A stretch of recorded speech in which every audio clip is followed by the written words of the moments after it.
welcome everybody, and we are doing a little sound analysis kind of thing with Josh Davidson from Borderlands. Josh, you want to introduce yourself?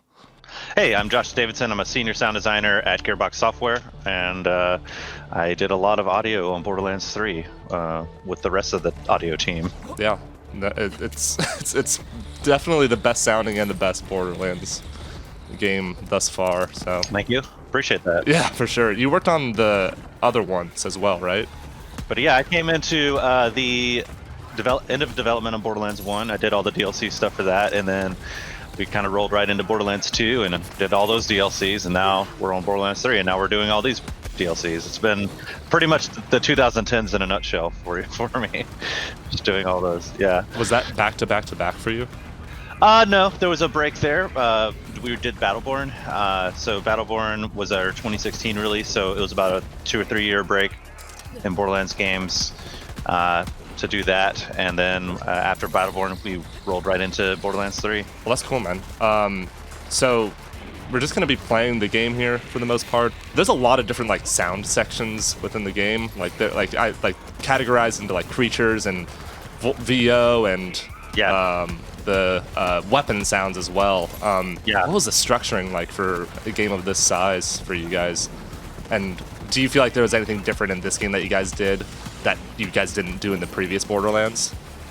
Yeah, so there's a lot of stuff that changed over the course of time. We now do things with a lot more modularity, and in particular, one of the biggest things we did is we upgraded our approach to weapons, and we created a new weapon system for gun audio. So just like all these parts that you see on these guns have different art assets that come together and slap together that creates like an entirely new weapon.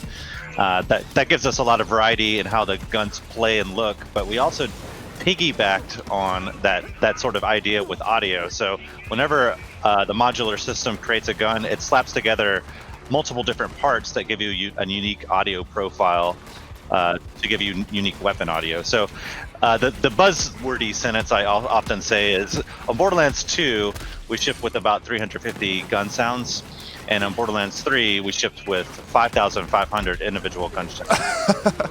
So is that, and when you say 5,000, that's not just combinations of gun sounds that can exist, right? That's yeah, that's not combination. That's there's actually more than that technically. Imagine, yeah.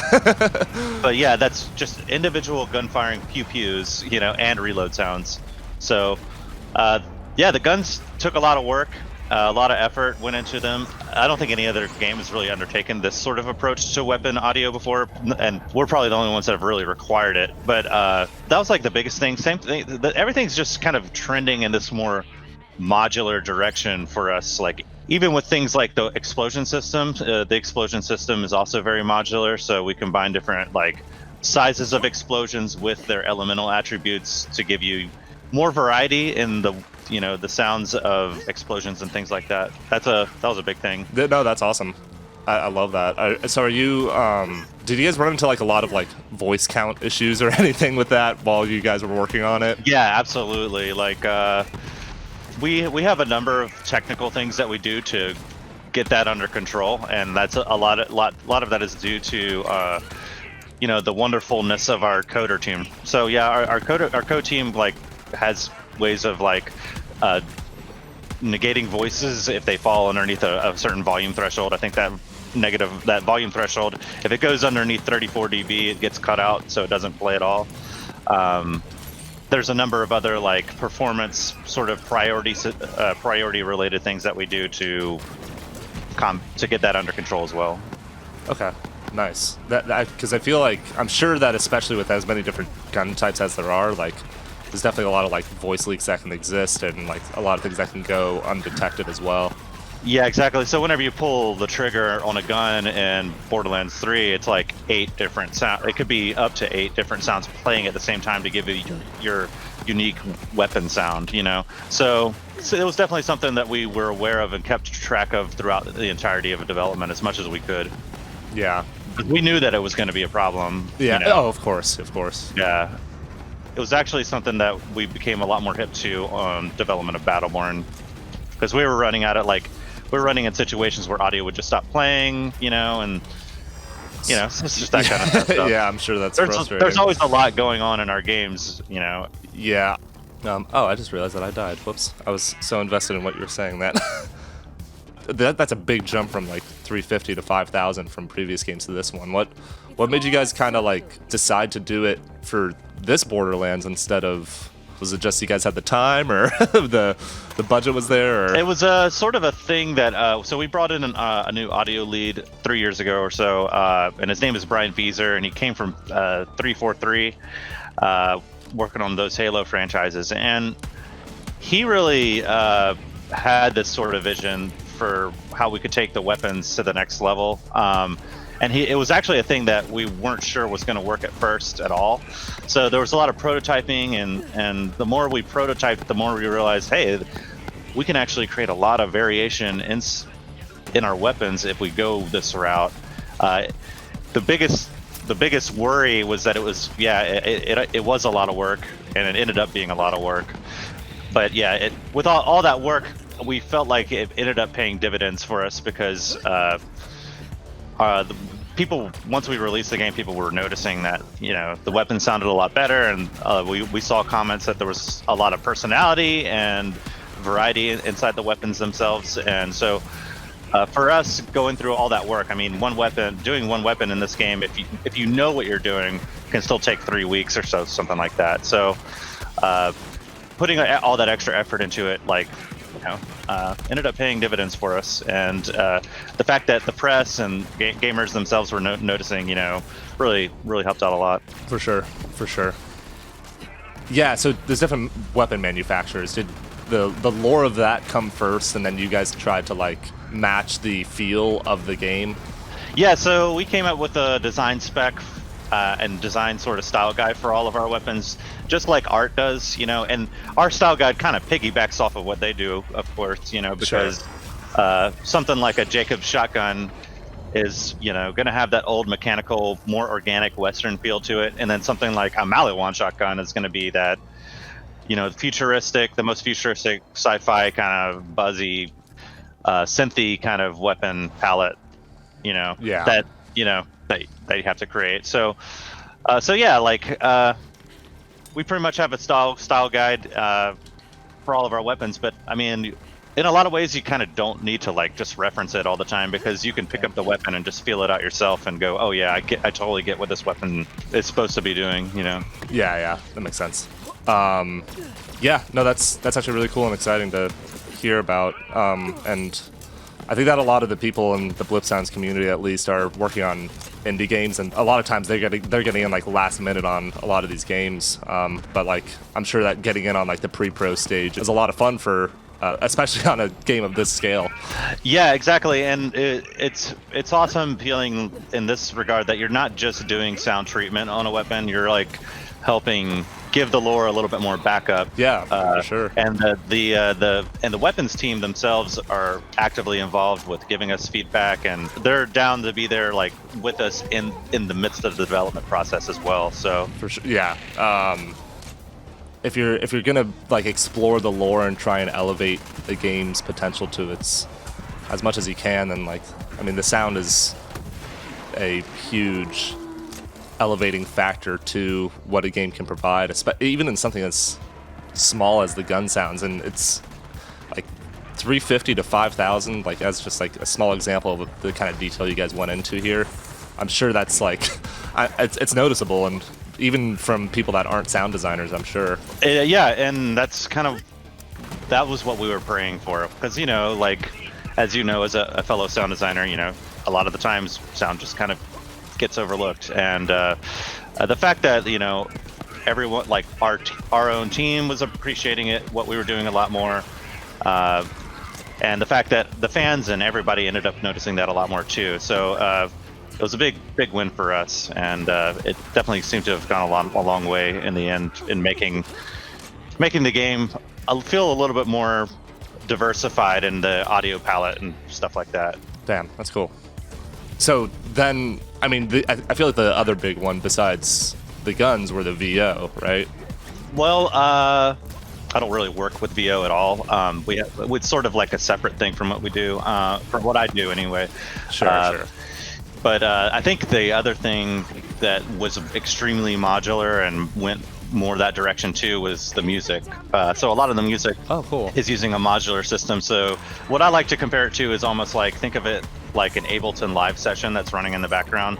You know how in Ableton Live you can kind of like trigger loops and clips and stuff on the fly. That sort of same modularity is happening with the music in the background. So if you have things like just a few, like 0 characters on the screen, we have multiple ambient beds that will just kind of trigger in and out very slowly. And as soon as like conflict starts to happen on the screen, that's when we start triggering other clips and things like that. In Borderlands 2, it was like extremely binary. It was like, here's an ambient song. Oh, and then as soon as a bad guy hits on the screen, okay, we're gonna trigger combat music. You know, once it got to a certain threat level, like you just have 2 different songs that play essentially. And here it's like a whole vast system where you can, if there's a couple enemies on screen, maybe we'll just throw in the drums, or maybe this instrument. And then the more threat that appears to be happening on the screen, the more tracks and channels will start playing, basically. Yeah. No, that's awesome. I love that. Do you have a favorite sound that you made for this game, or a favorite sound that anybody has made for this game? So for me, it was the Mallet 1 sniper rifles, I think, because it wasn't just the sound. It was me. It was my first sort of successful experience working with the modular weapon system, and I felt like it took a while to get right, and for me to wrap my head around creating all these different sounds for one particular gun. But me getting those sounds right helped a light bulb basically go off in my head, and I was like, oh, I can actually work in this system. I'm not a total failure, you know?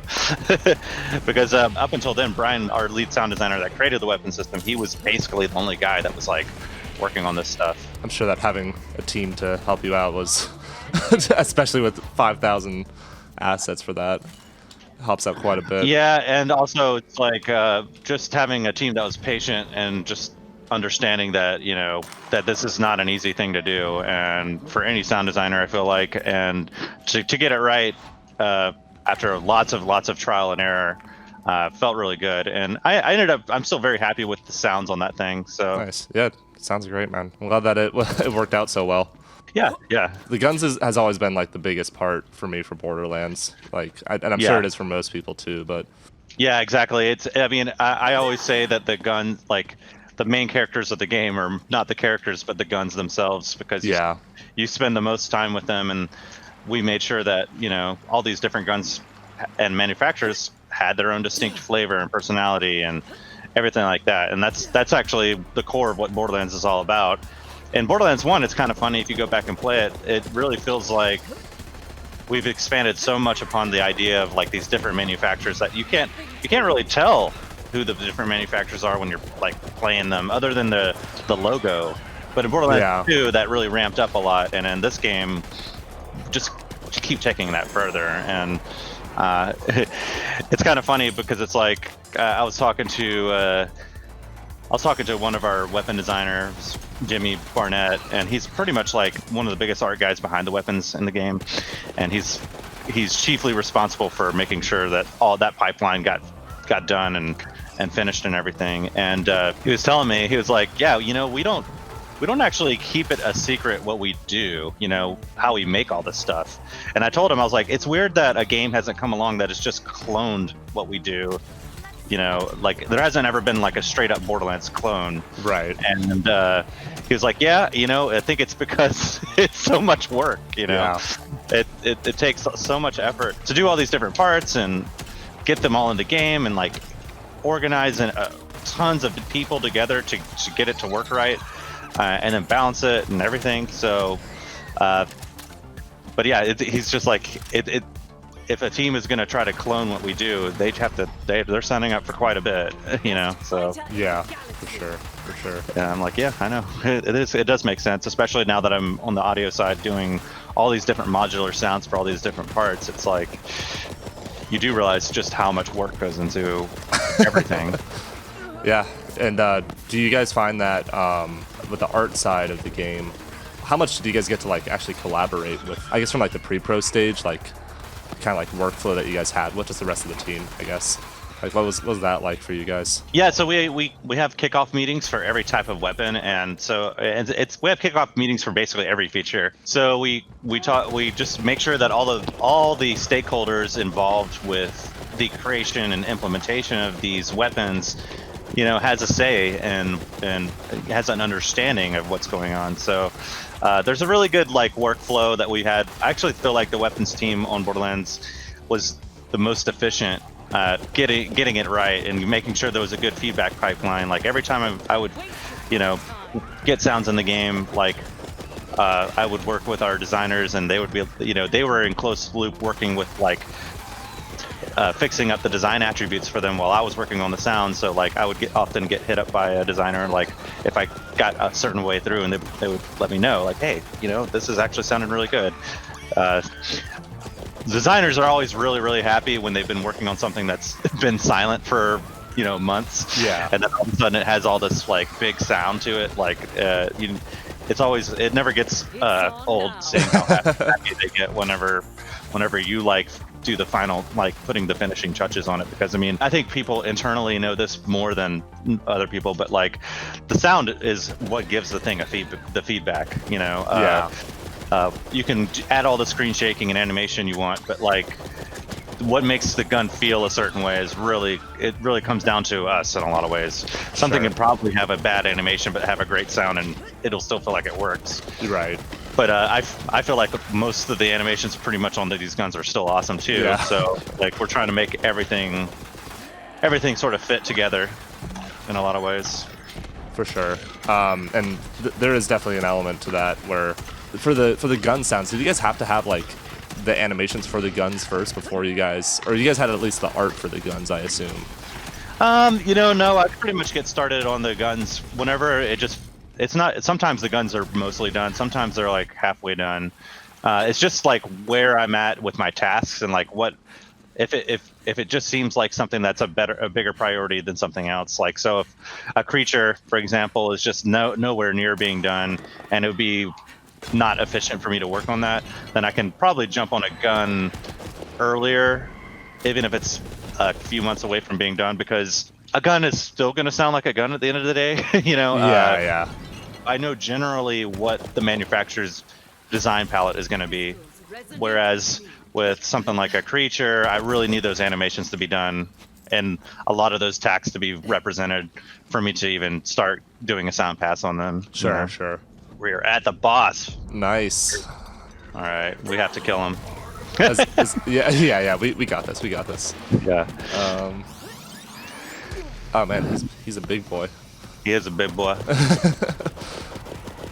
I'm sure with guns and like a lot of this stuff, you can probably build up a repository of source recordings and other sounds and such that you guys are interested in using for a lot of this stuff. Kind of just like a blue sky phase, if you will. Yeah, exactly. I can go ahead and start getting things together, and I can get the hooks in.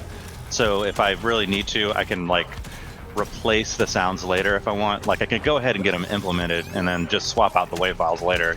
Right. Once that's, really that's one of my favorite types of workflow is just to get something in, and this is for everything, not just weapons, but just to get the sound in, and then once there's something in there working, then I've got the implementation part out of the way, and I can just focus on making it sound good after that. It works better with my brain. Something that I learned, it took me a while to learn that, like early in my career, I would just try to make the sound as amazing as possible as soon as I could, but I got bit in the butt so many times making something that I thought sounded awesome, and then when I got into the game, it sounded terrible. So, oh man, most of my sounds that I integrate, for some reason, just like it just doesn't work for some reason, and I guess it's really just a matter of how it fits with everything else for the most part. Very, very much true. Absolutely. But at the end of the day, like we have some people that are coming on to do contract work for Blip Sounds as subcontractors, and they spend like 5 hours on a sound, but it's like that's a lot of time, like you should probably just like put it in the game first to make sure that functionality is working for like how the like making sure that it all works and it's smooth, and like you can just then at that point you can just use or tweak it in Fmod and Wise, and then or whatever, just make the pipeline easier at that point, so you can mix it, because that's where it's really going to matter. Yeah, that's definitely one of those things that I think you can definitely tell a little bit of the difference between, a junior sound designer versus a senior, because, you just have to figure that out and work through it. Like, as a junior sound designer, you typically just, like, your whole mission is, like, I have to make it as awesome as possible. I need to make sure that this is the best sounding thing possible, and that you'll spend a lot of time and iteration holes on something, not realizing that you're kind of being inefficient with how you're going about your work. And the more you failed at that. Yeah. Like, I know that sometimes I still, fall into iteration holes just like that, but sure. It happens a lot less frequently, that's for sure. That's good. Yeah, I mean, it's a matter of whether you've gone through the entire process and how many times you've gone through that true, like, full process of, like, recording, designing, integrating, programming, mixing. Yeah.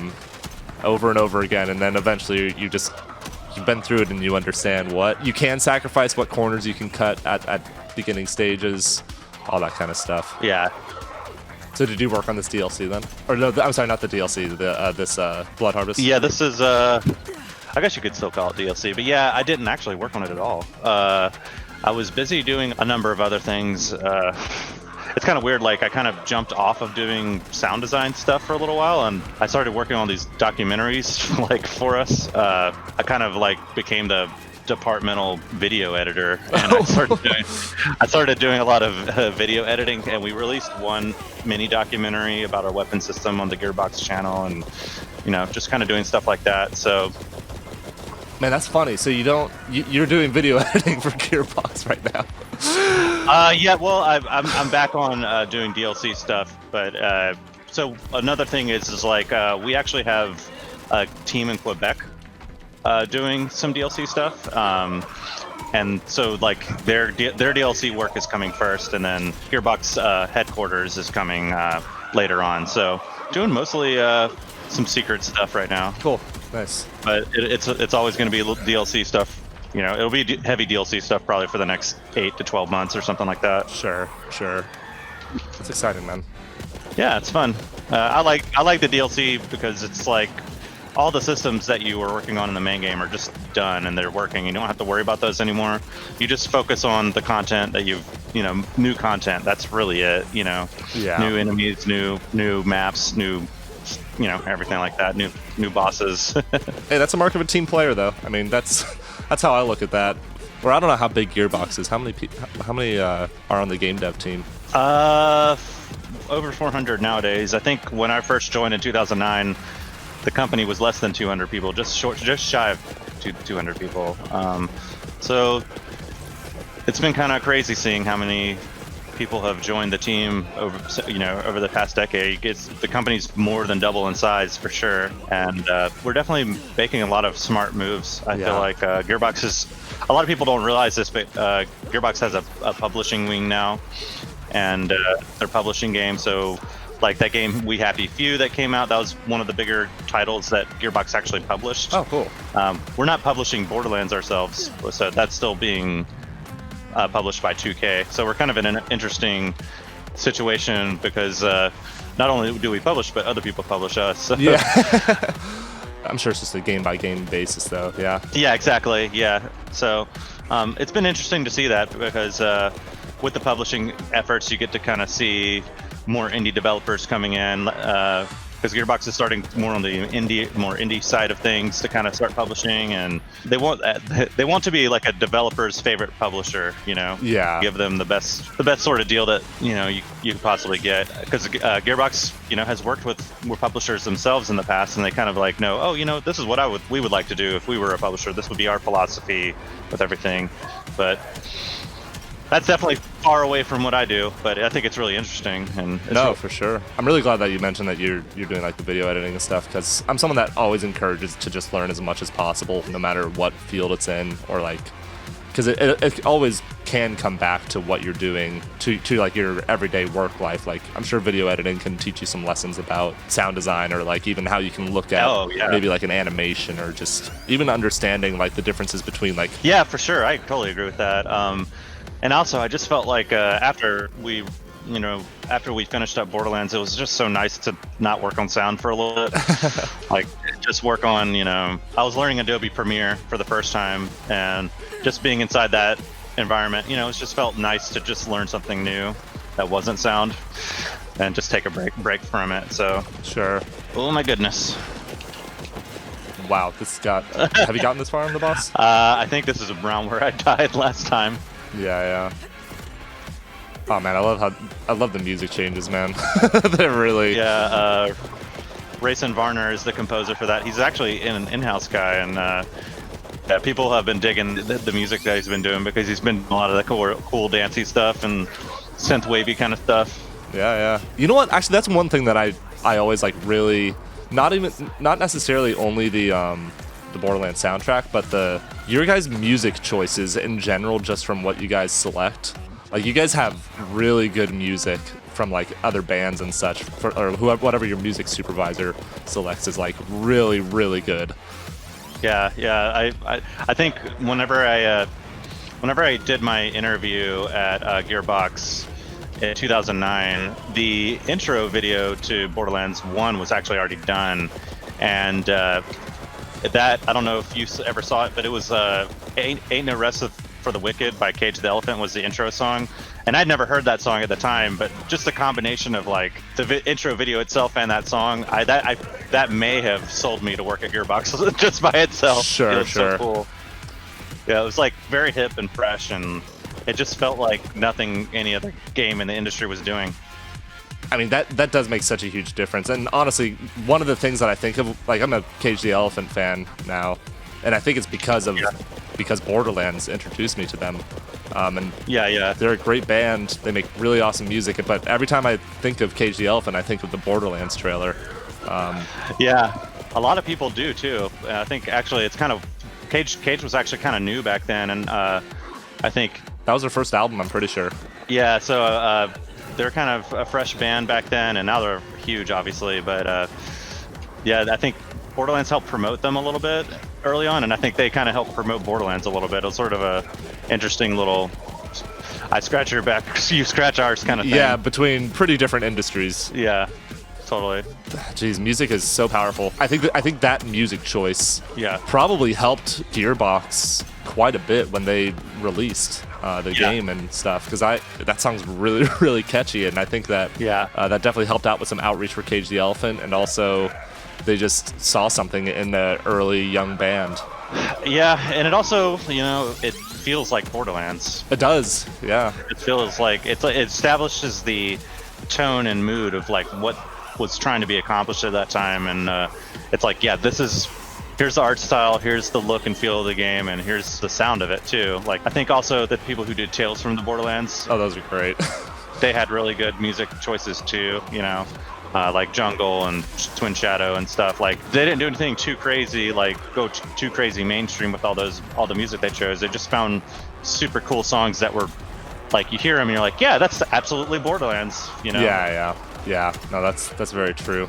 I think at the end of the day, when it comes to video games, or when it comes to any medium, I think that people just like to feel something really unique and new as an emotion, and I think that Borderlands definitely captured a unique setting and a unique feel and emotion to it. Yeah, totally. And I actually went back and played Borderlands 1, and I was like, the Borderlands 1 remaster came out, and I was like, I don't think I'm gonna enjoy playing this. It's gonna just feel like slow to me and everything. But I played it, and I was like, wow, there was really something interesting here. There was sort of a rawness to it, and the music is very like really moody. A lot of the stuff by Jesper Kid, especially, and my friend Rayson. I'm down. Did you die too? Yeah, I'm rezzing right now. It's basically a raid boss, not without being called a raid boss. He's gonna be full health if we go back. That's unfortunate. Do you want to keep going, or do you want to? Let's try to beat this guy. Let's do it. Okay, I'm down. they just kind of had a mood and tone ready to go, and it established the whole feeling of the world and everything, and being alone in this world pretty perfectly, and sort of all the rustic vibes of the world and everything like that. What was the was there like a section of sounds in the game that was the most frustrating for you when developing? Yeah, definitely the weapon system for sure. I mean, I worked on the Maliwan SMGs first, and I just couldn't get them to sound good for like a month. It was a month of me pulling my hair out. And then I decided to, just wipe the slate clean and just start fresh on the Maliwan sniper rifles. And when I did that, all of a sudden everything was clicking for me, and I was able to get them done in like 2-3 weeks maybe, which was pretty fast compared to getting nothing done in 1 month. So it was a big step up. So yeah, just doing that like helped out a lot. Yeah, I find one thing, I worked on a game, it was like a indie game that unfortunately didn't make it out of early access. It did really well in early access, but the game developers just lost motivation on it. Oh, that can be such a bummer. It was heartbreaking because it made a lot of money. Yeah. Like it made like way more than. What game was that? It's a game called Mesozoica. Okay. Yeah, it has a bunch of like community backlash stuff that like came out with it too, because people thought that like people just lost motivation on the game basically. Yeah. Is what happened. But That sucks. it does. It was a small team, and I had to make a bunch of dinosaur sounds for the game. Yeah. And monster sounds are really hard when you've never made monster sounds before. I agree. Yeah. Designing something realistic when you're using processing that requires computers and technology Yeah. is a very interesting kind of balance to strike. Right. You don't want it to sound like a plug-in. Right, and it's interesting too because somebody in our community did a redesign for some of the creatures for Horizon Zero Dawn, and I was like, huh, they actually utilize like the plug-in kind of like processed sound to their advantage in this. Oh, yeah, yeah. Because it's all like robotic creatures and stuff. So like, Yeah, that makes a lot of sense. how much programming did you have to do for Borderlands? I don't know anything about programming, to be honest. Gotcha. We have audio programmers, though, and so they kind of fill that void. I'm mostly pretty much just a content guy, and I do implementation, but, we have Blueprint and things like that since we're using Unreal 4. So, Blueprint being the visual medium that it is helps out a lot. Nice. So, but you are working in Unreal itself, or are you only doing assets for the most part? Yeah, I'm doing assets in New Window and putting them into Wise and then implementing them into Unreal. Nice. Okay, cool. And before you started with Gearbox, what experience did you have, and what did you learn at Gearbox? So before I started working at Gearbox, I was at Volition, and I was there for about 2 years. I worked on Saints Row and Red Faction Guerrilla, and so I had 2 years of experience and 2 ship titles before I got the job at Gearbox. And then, at Gearbox, I've just been there for 10 years now. Oh, okay. Nice. That's awesome. Quite a bit. 10 years, yeah. I thought I didn't, I was pretty young when I got the job at Gearbox, and I was like, yeah, this will just be a stepping stone to somewhere else, maybe in California or something, and I've just stayed. Yeah. I've actually learned to appreciate affordable housing and things like that. Oh So, my gosh, dude, California right now is a mess. Yeah. It sucks that there are so many great companies out there. That would be awesome to work at, I'm sure, but it's just like, I don't know, I've gotten really used to the standard of living I have out here in Texas, Yeah. having an actual house and, No things traffic, like that. and people are more sane.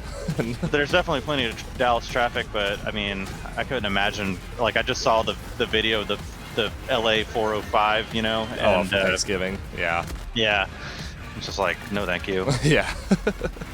I'm down. No, hold on. Oh no, I'm down again. Shit. Are you rezzing? Yeah, I'm rezzing. Did you that too? Yeah, we're getting a lot better there. So I just ran out of ammo. Otherwise, I would have been fine. Can you melee while you're down? yeah, I think so. Yeah. Anyways, I think we're gonna end this here. Thank you so much for joining. Yeah, absolutely. Super appreciate it. I'm sure our community is gonna love this video. Yeah. Is there anything you want to plug or share or anything like that before we end this?